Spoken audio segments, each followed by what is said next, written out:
महाराष्ट्राला चक्रीवादळाचा धोका निर्माण झालेला आहे। अखेर हे चक्रीवादळ महाराष्ट्राच्या मुंबई शहराला येऊन धडकलं आहे। आज रात्री या चक्रीवादळाची तीव्रता वाढणार असून अरबी समुद्रामध्ये तयार झालेल्या कमी दाबाचे पट्टे उत्तरेकडे सरकत आहेत। त्यामुळे आज रात्री चक्रीवादळाचा धोका महाराष्ट्रातील या 8 जिल्ह्यांना निर्माण होण्याची दाट शक्यता हवामान खात्याकडून वर्तवण्यात आली आहे। या चक्रीवादळामध्ये वाऱ्याचा प्रचंड वेग असल्यामुळे नागरिकांना सतर्कतेचा इशारा देण्यात आलेला आहे। आज रात्री महाराष्ट्रावरती भयानक चक्रीवादळाचं संकट येऊन धडकणार आहे। सुसाट्याच्या वाऱ्यामुळे महाराष्ट्राचं मोठ्या प्रमाणात नुकसान होणार, वाऱ्याचा प्रचंड वेग असण्याची शक्यता हवामान खात्याकडून वर्तवण्यात आलेली आहे। अरबी समुद्रामध्ये निर्माण झालेल्या कमी दाबाच्या पट्ट्यांमुळे महाराष्ट्रातील 8 जिल्ह्यांवरती चक्रीवादळाचा धोका निर्माण झाला आहे। त्यामुळे नागरिकांना सतर्कतेचा इशारा देण्यात आलेला आहे। अरबी समुद्रामध्ये आणि बंगालच्या उपसागरामध्ये मोठ्या प्रमाणात कमी दाबाचं क्षेत्र निर्माण झालेलं आहे आणि आज रात्री हे कमी दाबाचं क्षेत्र उत्तरेकडे सरकणार आहे। जेव्हा हे कमी दाबाचं क्षेत्र उत्तरेकडे सरकेल तेव्हा महाराष्ट्राला मोठ्या प्रमाणात चक्रीवादळाचा धोका निर्माण होऊ शकतो। त्यामुळे आज रात्री महाराष्ट्रातील या 8 जिल्ह्यांना सतर्कतेचा इशारा देण्यात आलेला आहे। हे शक्ती चक्रीवादळ महाराष्ट्रासाठी मोठं भयानक संकट आहे। या चक्रीवादळामध्ये भयानक शक्ती असून राक्षसासारखं हे चक्रीवादळ महाराष्ट्रातील 8 जिल्ह्यांना भयानक त्रास देणार आहे। त्यामुळे प्रचंड प्रमाणात शक्ती असणाऱ्या, प्रचंड वेग असणाऱ्या या चक्रीवादळाला राक्षसी चक्रीवादळ असं देखील म्हटलं जात आहे। आजची रात्र महाराष्ट्रातील या 8 जिल्ह्यांना खूप घातक ठरणार असल्याची शक्यता वर्तवण्यात आलेली आहे। अरबी समुद्र व बंगालच्या उपसागरामध्ये निर्माण झालेल्या परिस्थितीमुळे हे चक्रीवादळ आजच्या रात्री निर्माण होऊन महाराष्ट्राला धडकणार। महाराष्ट्रातील 8 जिल्ह्यांना भयानक संकटाला सामोरं जावं लागणार। या चक्रीवादळामध्ये इतका प्रचंड वेग आहे, इतकी प्रचंड शक्ती आहे की यामध्ये जिल्ह्यांचं मोठ्या प्रमाणात नुकसान होऊ शकतं। महाराष्ट्रातील बऱ्याच जिल्ह्यांवर येऊन हे चक्रीवादळ धडकलं आहे आणि या चक्रीवादळामुळे काही जिल्ह्यातील म्हशी देखील उडून गेल्या आहेत। आत्ताच मान्सून पूर्व आलेल्या पावसामुळे मोठ्या प्रमाणात वादळ वारा आपल्याला पाहण्यास मिळाला। या वाऱ्यामध्ये आपण पाहिलं की कोणाच्या घरावरील पत्रे उडाले, टू व्हीलर गाड्या पडल्या, झाडावरील फांदे उडाल्या आणि यामध्ये मोठ्या प्रमाणात नागरिकांचं नुकसान झालंय। परंतु या येणाऱ्या चक्रीवादळामध्ये इतका प्रचंड वेग आहे की आत्ताच या चक्रीवादळाने त्याची लक्षणे दाखवण्यास सुरुवात केलेली आहे। आत्ताच या चक्रीवादळाचं आगमन झालं आणि या चक्रीवादळामध्ये म्हशी उडून गेल्या, तर अजून पुढे या चक्रीवादळामुळे खूप संकट सामोरी येणार आहेत आणि यामुळे प्रशासनाने आदेश दिलेला आहे की नागरिकांनी विनाकारण घराबाहेर पडू नये। प्रशासनाकडून नागरिकांना योग्य ती मदत केली जाईल, पण नागरिकांनी ही स्वतःची काळजी घेणं महत्त्वाचं ठरणार आहे। प्रशासनाने आदेश दिले आहेत की कामाव्यतिरिक्त अजिबात घराबाहेर पडू नका। या चक्रीवादळामध्ये प्रचंड शक्ती असणार आहे आणि हे चक्रीवादळ आतापर्यंतचं सर्वात मोठं चक्रीवादळ ठरणार आहे। यामुळेच या चक्रीवादळामध्ये महाराष्ट्राचं मोठ्या प्रमाणात नुकसान होणार आहे। नागरिकांना आधीच सतर्कतेचा इशारा प्रशासनाने दिलेला आहे। वेळेआधीच हा मान्सून पूर्व पाऊस महाराष्ट्रामध्ये दाखल झालेला आहे। त्यामुळे महाराष्ट्राला खूप मोठ्या संकटाला सामोरं जावं लागत आहे। त्याचबरोबर आता चक्रीवादळाने देखील महाराष्ट्रामध्ये आगमन केलेलं आहे। महाराष्ट्रामध्ये राक्षसी चक्रीवादळ दाखल झालंय आणि या राक्षस चक्रीवादळामधील वाऱ्याचा वेग हा 150 किलोमीटर प्रति तास असणार आहे। त्यामुळे हे चक्रीवादळ मोठ्या धोक्याचं असणार आहे। अरबी समुद्राकडून हे चक्रीवादळाचं वारं महाराष्ट्रातील मुंबई जिल्ह्याकडे येऊन मुंबई जिल्ह्यामध्ये मोठ्या प्रमाणात चक्रीवादळाचा फटका पाहायला मिळणार आहे। आत्ताच मुंबई शहरामध्ये सतत पावसाची धार सुरूच आहे। मुंबई शहरामध्ये मोठ्या प्रमाणात पूर परिस्थिती निर्माण झालेली पाहायला मिळत आहे। मुंबई शहरामध्ये रस्त्यावरून नद्या वाहताना दिसत आहेत, असं भयानक दृश्य मुंबई शहरामध्ये पाहायला मिळत आहे। या अवकाळी पावसामुळे मुंबई शहराची दुरावस्था झालेली पाहायला मिळत आहे।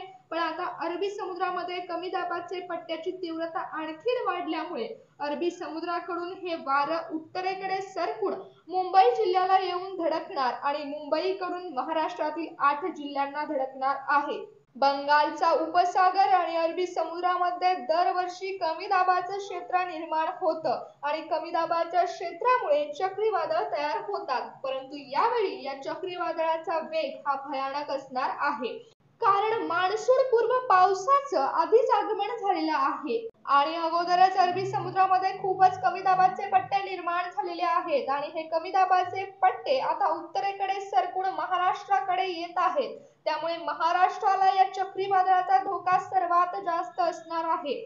कमी दाबाच्या क्षेत्राची तीव्रता वाढली तर मोठ्या चक्रीवादळामध्ये रूपांतर होऊ शकतं आणि असंच हे मोठं राक्षसी चक्रीवादळ महाराष्ट्रावर येऊन धडकणार आहे. त्यामुळे किनारपट्टी लगत असणाऱ्या भागांना अधिक काळजी घेणं गरजेचं आहे. प्रशासनाकडून मच्छीमारी करणाऱ्या लोकांना आदेश देण्यात आलेले आहेत की कोणत्याही मच्छीमारांनी मच्छीमारी करण्यासाठी जाऊ नये. कमीत कमी 2 दिवस तरी मच्छीमारी करू नये असे आदेश सरकारकडून देण्यात आलेले आहेत. तर चला पाहूया कोणत्या जिल्ह्याला हे चक्रीवादळ येऊन धडकणार, कोणत्या जिल्ह्यामध्ये या राक्षसी चक्रीवादळामुळे मोठ्या प्रमाणात नुकसान होणार. महाराष्ट्रातील मुंबई शहराला या चक्रीवादळाचा धोका सर्वात मोठा असणार आहे. महाराष्ट्रातील मुंबई शहराला हे चक्रीवादळ सगळ्यात पहिल्यांदा येऊन धडकणार असल्याची माहिती हवामान खात्याकडून देण्यात आलेली आहे. त्यामुळे मुंबईमधील नागरिकांना सतर्कतेचा इशारा देण्यात आलेला आहे. हे चक्रीवादळ शक्ती चक्रीवादळ सगळ्यात पहिल्यांदा मुंबई शहराला धडकणार.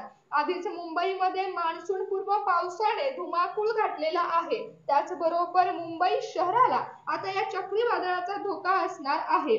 महाराष्ट्रातील पुणे जिल्ह्याला देखील चक्रीवादळाचा धोका मोठा आहे. पुण्यामध्ये आधीच अवकाळी पावसाने मोठ्या प्रमाणात पूर परिस्थिती निर्माण झालेली आहे. रस्त्यांवरून नद्या वाहताना दिसत आहेत. मोठ्या प्रमाणात वाहतूक कोंडी झालेली आहे. परंतु आता या चक्रीवादळाचा धोका देखील पुणे शहराला असणार आहे. या चक्रीवादळामध्ये मोठ्या प्रमाणात वाऱ्याचा वेग आहे. त्यामुळे नागरिकांनी स्वतःची काळजी घ्यावी.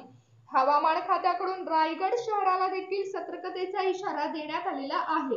रायगड जिल्ह्यामध्ये आपण पाहत आहोत की अतिवृष्टी सारख्या पावसाचं दृश्य आपल्याला पाहायला मिळत आहे. परंतु आता या जिल्ह्यामध्ये मोठ्या प्रमाणात वाऱ्याचा वेग असून 150 किमी प्रति तास वेगाने हे वारं वाहून रायगड जिल्ह्याला देखील या चक्रीवादळाचा धोका निर्माण होणार आहे.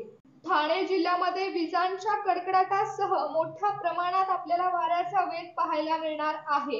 काळे ढग आपल्याला ठाणे शहरामध्ये पाहायला मिळतील आणि यासोबतच मोठ्या प्रमाणात वाऱ्याचा वेग हा ठाणे शहरामध्ये बघायला मिळेल. ठाणे शहराला देखील चक्रीवादळाचा धोका निर्माण होऊ शकतो. या वाऱ्याचा वेग प्रचंड असल्यामुळे नागरिकांना सतर्कतेचा इशारा देण्यात आलेला आहे. पालघर जिल्ह्यामध्ये या राक्षसी चक्रीवादळामुळे मोठ्या प्रमाणात नुकसान होऊ शकतं. कारण पालघर जिल्ह्यामध्ये देखील हे चक्रीवादळ येऊन धडकणार असल्याची शक्यता वर्तवण्यात आलेली आहे. पालघर जिल्ह्यामधील नागरिकांनी काळजी घ्यावी. कामाव्यतिरिक्त अजिबात घराबाहेर पडू नये. कोल्हापूर जिल्ह्यामध्ये अवकाळी पाऊस पडला आणि त्यामध्ये वाऱ्यासह विजांचा कडकडाटही पाहायला मिळाला. परंतु आता चक्रीवादळामुळे वाऱ्याचा वेग वाढून प्रचंड प्रमाणात वारे सुटून कोल्हापूर जिल्ह्यामध्ये देखील आपल्याला भयानक अवस्था पाहायला मिळणार आहे. कोल्हापूर जिल्ह्याला देखील चक्रीवादळाचा धोका निर्माण होण्याची शक्यता ही वर्तवण्यात आलेली आहे. ठाणे जिल्ह्यामध्ये आधीच मोठ्या प्रमाणात मुसळधार पावसाने धुमाकूळ घातलेला आहे. त्याचबरोबर या ठाणे जिल्ह्यामध्ये अजून एक मोठं संकट येण्याची शक्यता ही वर्तवण्यात आलेली आहे. हे मोठं संकट म्हणजे राक्षसी चक्रीवादळ आहे. या राक्षसी चक्रीवादळामुळे ठाणे जिल्ह्याला मोठ्या संकटाला सामोरं जावं लागणार आहे. मोठ्या प्रमाणात नुकसान या चक्रीवादळामुळे होऊ शकतं. त्यामुळे ठाणे जिल्ह्याला देखील सतर्कतेचा इशारा देण्यात आलेला आहे. बीड जिल्ह्यामध्ये मान्सून पूर्व पावसाने मोठ्या प्रमाणात धुमाकूळ घातलेला आहे. आता बीड जिल्ह्यामध्ये मोठ्या प्रमाणात शेतकऱ्यांचं नुकसान झालंय. त्याचबरोबर बीड जिल्ह्याला अजून एक मोठ्या संकटाला सामोरं जावं लागणार. या बीड जिल्ह्यामध्ये वाऱ्याचा वेग वाढणार आहे. प्रचंड प्रमाणात वारे वाहताना बीड जिल्ह्यामध्ये आपल्याला पाहायला मिळणार. या प्रचंड प्रमाणात वेगाने वाहणाऱ्या वाऱ्याची ताकद भरपूर आहे आणि या चक्रीवादळामुळे मोठ्या प्रमाणात बीड जिल्ह्याचं नुकसान होणार.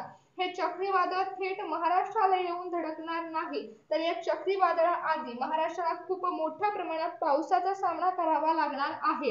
आता पण पाऊस पडत आहे आणि त्या पावसाची तीव्रता आणखीनच वाढणार आहे आणि खूप भयानक पाऊस पडण्यास सुरुवात होईल. या पावसासोबतच चक्रीवादळ महाराष्ट्रावर येऊन धडकणार. महाराष्ट्रामध्ये मोठ्या प्रमाणात पूर परिस्थिती निर्माण होण्याची शक्यता आहे.